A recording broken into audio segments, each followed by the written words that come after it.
پہلے یہ سوال میں بیرسٹر تیمور ملک صاحب کے سامنے رکھتا ہوں. بیرسٹر صاحب ماشاءاللہ سے قانون کے بڑے کمال طالب علم ہیں, قانون کو بہت اچھی طریقے سے سمجھتے ہیں. بیرسٹر تیمور ملک صاحب, اگر چائنا نے کہہ دیا کہ اسٹریٹ آف ہرموز ایران کے پاس رہے گا تو میرے خیال سے ایران کے پاس ہی رہے گا, لیکن سیڈلی امریکہ نہیں چاہتا. وہ کہتا ہے کہ کھلا رہے اور اس پہ کوئی ٹول ٹیکس بھی ایران نہ لے سکے اپنی جو ان کا نقصان ہوا ہے اس کا ازالہ کرنے کے لیے. آپ کی نظر میں as per international law barrister صاحب اسٹریٹ آف ہرموز کس کے پاس ہونا چاہیے سر؟ دیکھیں, یہ اسٹریٹ آف ہرموز کا جو معاملہ ہے وہ خاص طور پہ اگر آپ لا آف دا سی کو ذہن میں رکھیں, انٹرنیشنل لا کو ذہن کے اندر رکھیں, باقی میری ٹائم لاز اینڈ کسٹمز کو نظر میں رکھیں, تو یہ کوئی ایک ملک جو ہے وہ اس طرح اس کے اوپر راستے پہ پابندی نہیں لگا سکتا. اور اس کے اوپر انٹرنیشنل لا کے جو ماہرین ہیں, میری ٹائم لاز کے جو ایکسپرٹس ہیں, انہوں نے بہت تفصیل سے باتیں کی ہیں. جو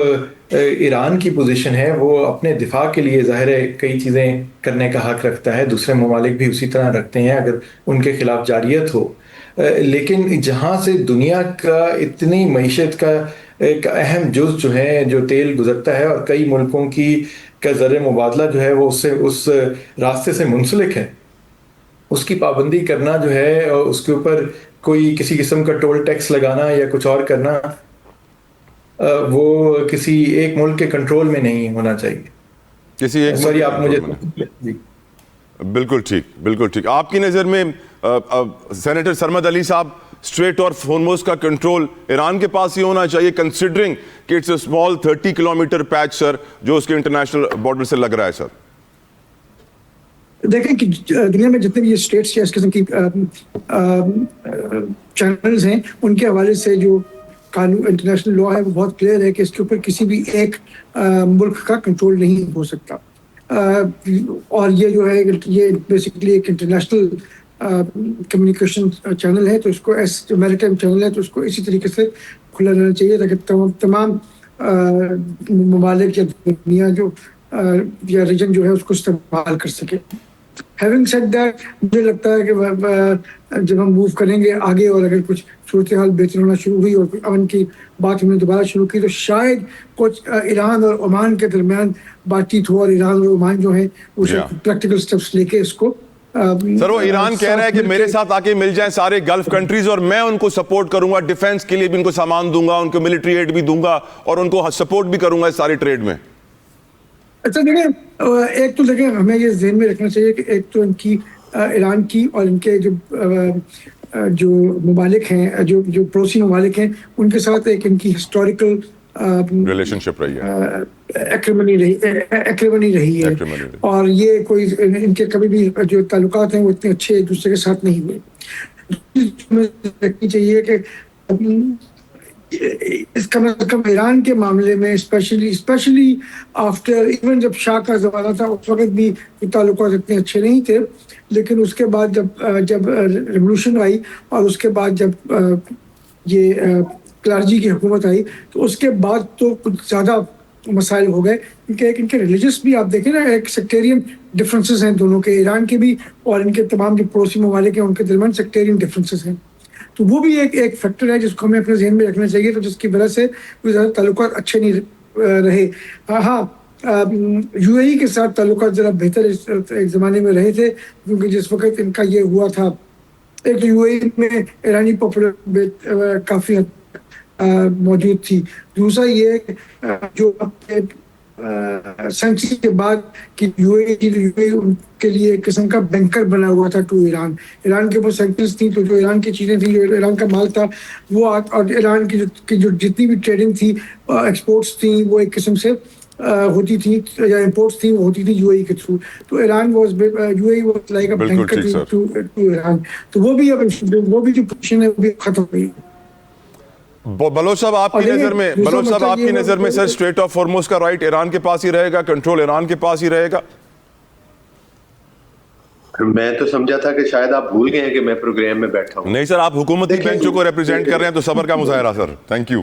نہیں سر, میں تو بالکل ان اللہ مع الصابرین, ماشاءاللہ, بالکل اللہ صبر کرنے والوں کے ساتھ ہے. دیکھیں بات یہ ہے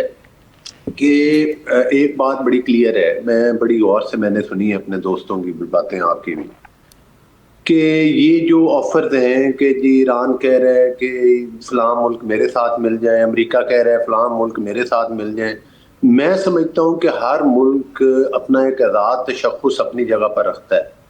اور یہ مل جائیں اور ملا جائیں والی پالیسی جو ہے وہ یہ کسی ملک کے اوپر بھی مسلط نہیں کرنی چاہیے۔ جہاں تک یہ اسٹیٹ آف ہرمز کا آپ پوچھ رہے ہیں، تو میرا خیال ہے کہ پوری دنیا کے تمام ممالک کو آزادی ہونی چاہیے کہ وہ آزادی کے ساتھ اپنی تجارت اور معاملات کر سکے۔ ہاں، اگر کسی کے تحفظات ہیں کہ کوئی ملک ناجائز اسلحہ کر رہا ہے، کوئی اس قسم کی ایکٹیویٹیز کر رہا ہے، اس کے اوپر انٹرنیشنل لاز ہیں، چیک اینڈ بیلنس ہیں، وہ ہو سکتے ہیں۔ اور دوسری یہ گزارش ہے کہ جو ایران اور امریکہ کے معاملات ہیں وہ ظاہر ہے ابھی تک نیگوشیٹ ہو رہی ہیں چیزیں، اس کے بعد یہ پکچر سامنے آئے گی کہ مطلب ہے کہ ان چیزوں کے اوپر ڈیسیژن کیا ہوتے ہیں اگر اتفاق رائے پیدا ہو جاتا ہے۔ اور جہاں تک ہے کہ کوئی ایک ملک اس کا وہ کوئی ٹول لے یا کوئی اس طرح کی چیزیں ہیں، تو وہ دیکھنا ہوگا کہ جو پہلے اتنا ٹائم گزرا یا کسی ملک نے ٹول دیا یا کوئی اس طرح کے کوئی معاملات ہوئے، یا جو کوئی میری ٹائم کے انٹرنیشنل لاز ہیں وہ کیا کہتے ہیں، اس پر تو ماہرین رائے دے سکتے ہیں، یا وہ ممالک جن کے درمیان یہ سارے آپس میں مذاکرات ہو رہے ہیں وہ اس پر کوئی ڈیسیژن لیں گے۔ اگر مذاکرات کامیاب، انشاءاللہ ہم دعا گو ہے کہ اللہ کرے کہ وہ مذاکرات کامیاب ہو، آمین آمین تو آمین۔ اور دنیا میں جو ہے وہ امن قائم۔ اگر ہم دیکھیں تو ایک جملہ سرمد صاحب آپ کے لیے، جی اگر ہم دیکھیں تو بیسیکلی ایک کوئی انڈائریکٹلی کچھ پریسیڈنٹس موجود ہیں، جیسے سوئس کنال کا موجود ہے جس پہ ایجپٹ لیتا ہے، اور پناما کا کنال کا موجود ہے، لیکن وہ اسٹیٹس نہیں ہیں، وہ کنالز ہیں، تو تھوڑا سا ڈفرنس ہے، لیکن پریسیڈنٹس موجود۔ علی گوہر بلوچ صاحب آپ سے سوال پوچھوں گا بڑا ضروری۔ آئی ایم ایف نے جو سوورین ویلتھ فنڈ کی جو سوورین آزادانہ طاقت ہے اس کو ختم کرنے کے لیے کہا ہے، اور جو خبریں شائع ہوئی بھی ہیں پاکستان میں، حکومت پاکستان نے لکھ کے دے دیا آئی ایم ایف کو، اس سے میسیج یہ ملتا ہے علی گوہر بلوچ صاحب کہ یہ فنڈ بھی شاید اپنی سوورینٹی کا غلط استعمال کر رہا تھا، اپنی خود مختاری کا غلط استعمال کر رہا تھا، اس میں کوئی کرپشن نظر آئی آئی ایم ایف کو بے ضابطگی نظر آئی آئی ایم ایف کو، جس کی وجہ سے آئی ایم ایف نے بولا کہ اس خود مختاری کو ختم کیجئے کہ کسی بھی سرکاری ادارے کا کوئی بھی ایسٹ یہ بیچ سکتے ہیں یا کہیں سے بھی ان کا فنڈ ایک جگہ سے دوسری جگہ ٹرانسفر کر سکتے ہیں۔ واضح نظر آتا ہے کہ حکومت کی ایک اور کیسے کہتے ہیں کرپشن پکڑی گئی ہے جس کو آئی ایم ایف نے ہائی لائٹ کر دیا ہے۔ یور اوپینین سر؟ دیکھیں بات یہ ہے کہ یہ تو نہیں کہا جا سکتا کہ کوئی کرپشن پکڑی گئی ہے۔ آئی ایم ایف اپنی مطلب ہے کہ وہ ان کا ایک اپنا دیکھنے کا اور چیزوں کو اینالائز کرنے کا ایک اپنا طریقہ ہے۔ ظاہر ہے کسی بھی ملک کو کوئی حکیم یا ڈاکٹر مشورہ نہیں دیتا کہ آئی ایم ایف کے پاس کیا ہے، تو وہ مطلب ہے کہ وہ جو آئی ایم ایف کے ساتھ معاملات ہیں، آئی ایم ایف کے پاس خود ممالک جاتے ہیں نا، اپنی ضرورت کے تحت جاتے ہیں، تو ظاہر ہے کہ وہ آپ کی ان چیزوں کے اوپر پھر پابندیاں تو لگتی ہیں، پھر ان کی طرف سے وہ آتی ہیں کہ یہ چیزیں، چونکہ انہوں نے دیکھنا ہے کہ ہمارے پیسوں کی اور قرض کی ریکوری ود پروفٹ کیسے ہوئی۔ سر مجھے لگ رہا ہے انہوں نے پی آئی اے کا روزویلٹ ہوٹل بکتے ہوئے دیکھ لیا ہے۔ وہ جو بھی آپ کہہ رہے ہیں کہ وہ دیکھیں آئی ایم ایف تو کہتی ہے کہ آپ اداروں کو پرائیویٹائز کریں، اور یہ بات ٹھیک ہے،